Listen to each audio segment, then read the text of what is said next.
बहुत जोश है और हमारे बहुत ही मजबूत साथी चुनावी मैदान में हैं और पूरी उम्मीद है कि फतेहाबाद से लेकर के और पूरे हरियाणा के अंदर आम आदमी पार्टी की झाड़ू चलेगी।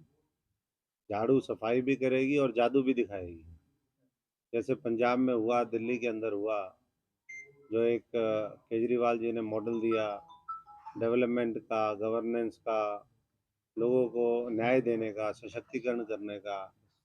तो वो मॉडल अब जो है पूरे देश का मॉडल बनने वाला है आने वाले समय में। और सभी साथियों की भावना के अनुरूप बढ़िया चुनावी उम्मीदवार इस बार आम आदमी पार्टी ने पूरे हरियाणा में नगर पालिकाओं में, नगर परिषद में उतारे हैं। एमसी के कैंडिडेट उतारे हैं। बाकी लोग तो मैदान छोड़ करके भाग गए थे, आप देख रहे हैं। कांग्रेस तो छत्तीसगढ़ गई थी बैठने, पता नहीं किसको रोके आए, क्या कुकर्म करके आए। कह रहे थे हम सीख के आए हैं, वो भी वोट डाल दिए गलत।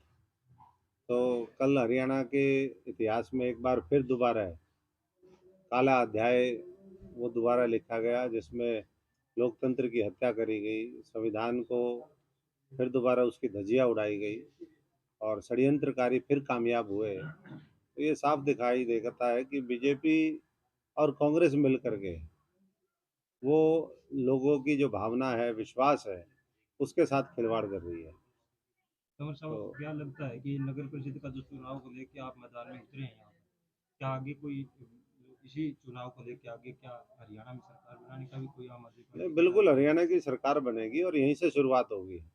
कहते हैं कि एक एक बूंद से घड़ा भरता है, उसी तरीके से एक एक वोट की इस लोकतंत्र में अहमियत है। और जब साथी सारे लोग लगे हुए हैं, सिंबल के साथ लगे हुए हैं, बहुत सी पार्टियों के तो उम्मीदवार नहीं है। कुछ लोग अलग अलग लड़ने की बात करते थे, आम आदमी के मैदान में उतरने के बाद फिर उन्हें गठबंधन करने पे मजबूर होना पड़ा। तो ये साफ संकेत है कि अब हरियाणा में बदलाव होगा, अब सुभाष हरियाणा धानिया को ही बदलेगा। क्यों चुना अब आपकी हरियाणा पार्टी में ने? भी केजरीवाल जी की सोच मजबूत होगी। सुभाष धानिया को ही क्यों चुना आपकी पार्टी ने, और भी सुभाष बड़े धानिया चेहरे जी थे? ने बड़े चेहरे तो जो उपयुक्त इसमें उम्मीदवार निकल कर के आए, जो सर्वे में जिसका नाम आया, जिसकी छवि अच्छी थी, जो संघर्ष करने का जज्बा रखता है, वही पार्टी का उम्मीदवार होता है। तो सुभाष जी, कुलदीप बिश्नोई को कांग्रेस ने निष्कासित कर दिया। देखिए क्या कहेंगे? कुलदीप आप मानते हो बिश्नोई कि तो, कांग्रेस में भेदभाव की जो रणनीति है वो चल रही है और राजनीति भी इसी लेवल पर हो रही देखिए कांग्रेस तो ब्लैकमेलरों की पार्टी है। जो ब्लैकमेलर तगड़े से ब्लैकमेल कर सकता है, जो बड़ा चढ़ावा चढ़ा सकता है, उसका तो कांग्रेस में है मामला। और वैसे तो कुलदीप बिश्नोई जिस दिन मुख्यमंत्री से मिले थे, उसी दिन कांग्रेस को समझ जाना चाहिए था कि अब जो है राज्यसभा में ये सारी जो बिसात है वो बिछाई जा रही थी, ये पटकथा कहीं और लिखी जा रही थी। जैसे फिल्म का डायरेक्टर और प्रोड्यूसर, वो कभी दिखता नहीं, चेहरे तो उसके दिखते नहीं, नाम नाम दिखता है। तो ऐसे ही जो है ये जो फिल्म लिखी गई है, आज से 6 साल पहले भी सुभाष चंद्रा को इन्हीं लोगों ने मिल करके जिताया, पैन बदल दिया था। शाही कांड हुआ इस हरियाणा में, उसमें किसी के ऊपर कोई कार्रवाई नहीं है। तो कल फिर होगा।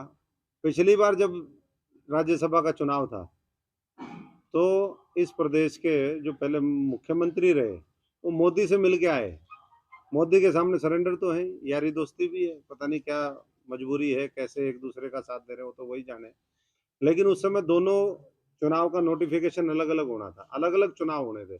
इलेक्शन कमीशन के ऊपर दबाव डाल करके एक साथ करवाए और अपना बेटा अनूप जितवा लिया। बाकी उसके अलावा हर बार कैसे चुनाव में दूसरे उम्मीदवार जीत जाते हैं। तो ये सब समझ में आ रहा है, हरियाणा के लोगों को भी समझ में आ रहा है, देश के लोगों को भी समझ में आ रहा है और हाईकमान को भी समझ में आ रहा है। लेकिन हाईकमान खुद इतनी असहाय हो चुकी है कि वो अपने आप को ही नहीं बचा पा रहे, तो किसको देश को बचाएंगे, कहाँ के कार्यकर्ता को बचाएंगे। तो दुर्भाग्यपूर्ण है कि ऐसे लोगों का वर्चस्व है। और इसीलिए जब ये सेटिंग देखते हैं विपक्ष और सत्ता की, तभी लोगों का मन और मजबूत होता है बदलाव के लिए। और उसके लिए, बदलाव के लिए विकल्प आम आदमी ने दे दिया है।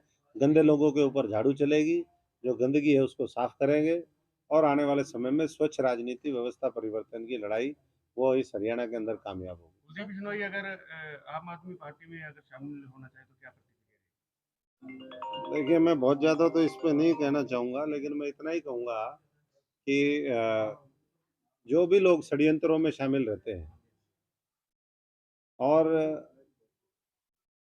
तमाम जिनके पुराने, अगर हम इतिहास को उठा करके देखें, वो डाउटफुल हैं, तो वैसे लोगों का मुझे नहीं लगता कि आम आदमी पार्टी में कोई होगा। आम आदमी पार्टी ये नहीं है कि किसी को भी उठा के ले ले। आम आदमी पार्टी पूरी जाँच करती है, पूरी तहकीकात करती है।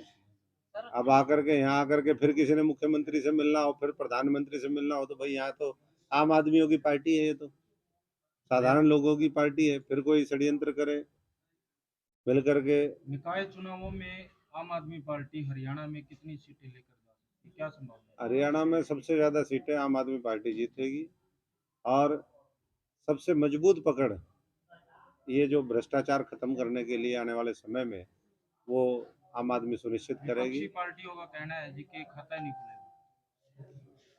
देखिए, खाता नहीं खुलेगा, ये तो अभी तक तो कुछ भी बोल रहे हैं। थोड़े दिन में उनका भी पता चल जाएगा। कहते हैं ना, 12 बीघे में दाने नहीं। अगर इतने ही वो मजबूत अपने आप को समझ रहे थे तो कांग्रेस ने क्यों नहीं उम्मीदवार उतारे। अगर इतने मजबूत बीजेपी अपने आप को समझ रही थी, जेजेपी समझ रही थी, तो फिर दोबारा क्यों एक साथ हो गए। तो ये डर झाड़ू का है। झाड़ू के झाड़े से बड़े बड़े को डर लगता है।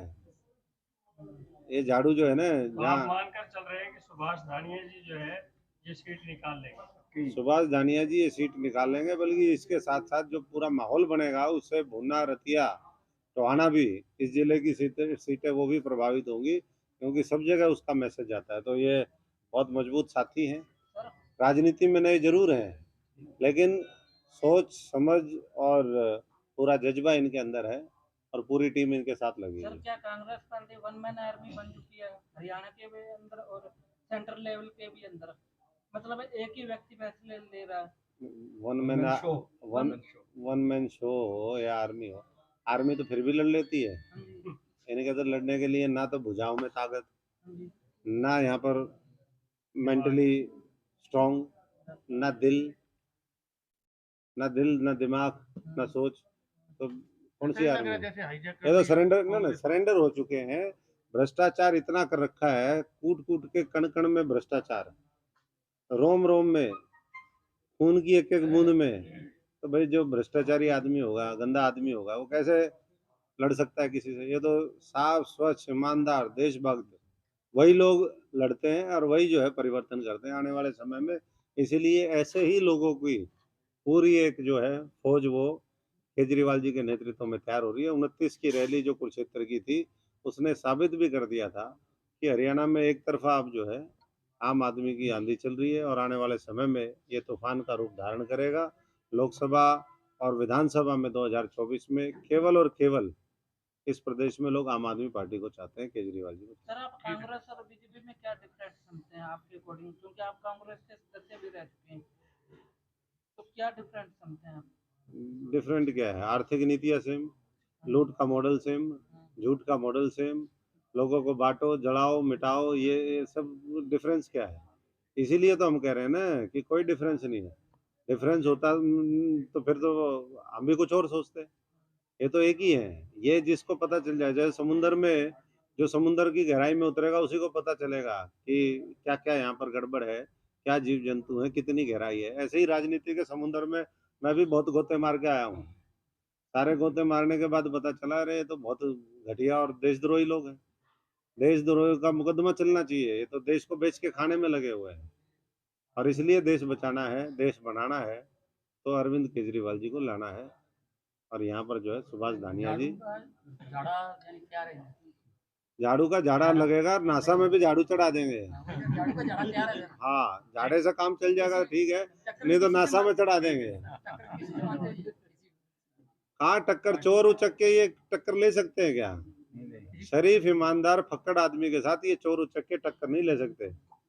ये तो जो है कमजोरों को दबा सकते हैं। सर, भारी बहुमत के साथ विजयी। बिल्कुल भारी बहुमत के साथ जीतेंगे और आप इनको जिताओगे। प्रदेश की और यहाँ की जनता जो है वो आम आदमी को पूरी तरीके से चाहती है।